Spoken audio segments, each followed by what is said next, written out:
Here we have a landscaping business where I'm actually going to show you two methods for this question. The first one here is called the two-step method.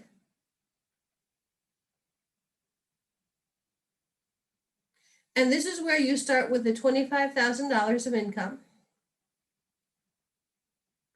And you're going to take 82% of that. That means we're going to multiply by 0.82.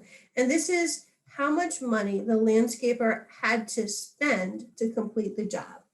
That's $20,500. So there's your first step. And then your second step is to convert to profit. So she didn't make $20,000 profit. She had to spend $20,500, right? So the profit is what she has left after she spent that. This right here is the expenses. So to get the profit is going to be your $25,000 minus your expenses. And this is how much she gets to take home at the end.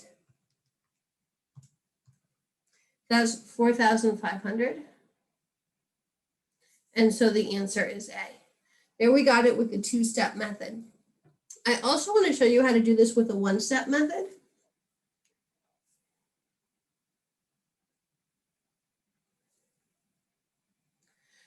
You might be thinking, like, why do I need two methods for this one?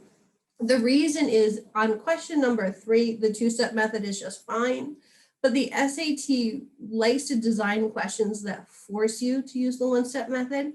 And so I want you to start getting comfortable with it now so that when you get to a question where there's no choice except for the one-step method, you'll know what you're doing.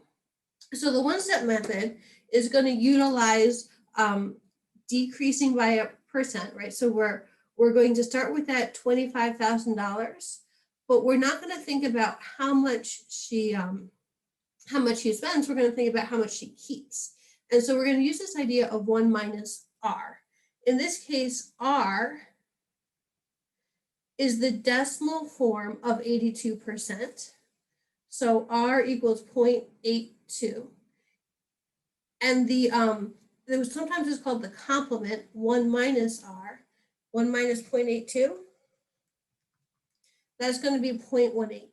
In other words, she's going to be able to keep 18% of this as her profit.